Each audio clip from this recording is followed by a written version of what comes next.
So besides working in the media, I'm also a teacher. I teach college English. And you guys are probably like, why haven't you killed yourself yet? Yeah. It's pretty dire. I had a student start a paper with, vaccinations have been controversial since the beginning of time. And I was like, oh my God, like, I don't really think cavemen were running around poking each other with sharp sticks full of chemicals and then getting upset when their Neanderthal kids had autism. Don't think that was happening. Also, when is the beginning of time? Also equivalent to the dawn of history. I don't know when that happened, or, I start reading these papers and I'm like, oh my God, does this student know something I don't? Like, I went to college and I don't know when the dawn of history was. Like, is this student smarter than me? I have a master's degree. And then I'm like, oh, you smoked a lot of weed before you started grading. All right. Settle down. I read that paper like 4 times. 4 times, over and over. Yeah. So I actually recently moved. I used to live like in the city of Dayton, like on the east side, and my house is still for sale if anybody wants to buy it. My neighbors, they're only heroin addicts for 6 months out of the year. The other 6 months, they're in rehab. So it's very quiet during the winter months. It's very nice.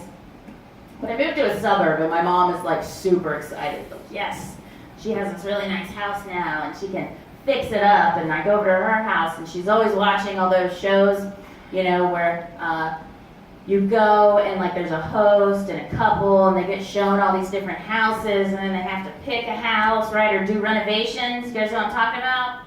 I think it's like on the Rich Asshole channel, something like that. I don't have cable, so that's what I assume it's called. Every single one of those shows is exactly the same, and it drives me crazy. Like, it's always funny because you'll have a shot with the wife and the host, and they're just talking it up, right? Oh my God, I want to do this and that. And then it's like, oh, where's your husband? And he's just like back here, like, oh God. Don't ask me what I want, it doesn't matter. Just give her whatever she wants. I'm tired of the beatings. Like, all the shows are the same. Like, there's always a woman, her name is like Samantha or Regina or, something that's like that. And she always has a budget of like $750,000, right? And she wants 7 bedrooms and 8 bathrooms because they shit more than they sleep. And she wants a pool, but she also wants to be by the ocean because Vogue says drowning is in this year. And they always want open concept everything, right? Open concept kitchen or backsplash, right? In my old neighborhood, backsplash is something completely different. Okay? It's not tile. It doesn't cost extra, but it's not tile. That show would be a lot better if it was in my old neighborhood. You'd have like a mother with like 5 kids with a budget of $250 a month. And she'd need like at least 2 bedrooms, one for her and then one for the 5 kids, and they'd have to have like nails on the door and the windows because, she can't afford a babysitter. And she would probably have like a blow-up pool in the front yard that she would just leave up all year long, right?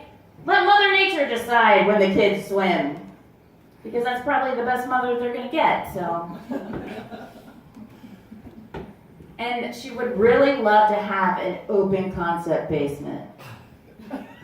And that's because her new boyfriend is starting a business venture, which is either going to be a meth lab or a grow room. We're not quite sure yet. Probably meth lab, there's no money there. Yeah. Do you guys have MeTV here? You guys have MeTV? Oh, I love MeTV. Because I like some of the older shows. The only thing I don't like about it is all the old-fashioned sexism it's brought back into my home. Like there's one show called Petticoat Junction. You guys know what I'm talking about? This is a show about one guy and 4 women who run a hotel down by the railroad tracks outside of a town called Hooterville. about you guys, but I usually do most of my hooking by railroad tracks, so I know exactly what that show is about. Exactly. And then at Gilligan's Island, you have Marianne and Ginger. You know, they look all hot and sexy, and they live on an island. And I live in a house with like at least 15 mirrors, and I still like look like a blind person trying to put makeup on a mummy. Okay. And then you have Aunt Bee always cooking breakfast for dumb old Opie and Andy, right? Like, my husband's expectations are way too high. I really hope he doesn't start wanting like short shorts, pigtails, or like breakfast, because it's not gonna happen.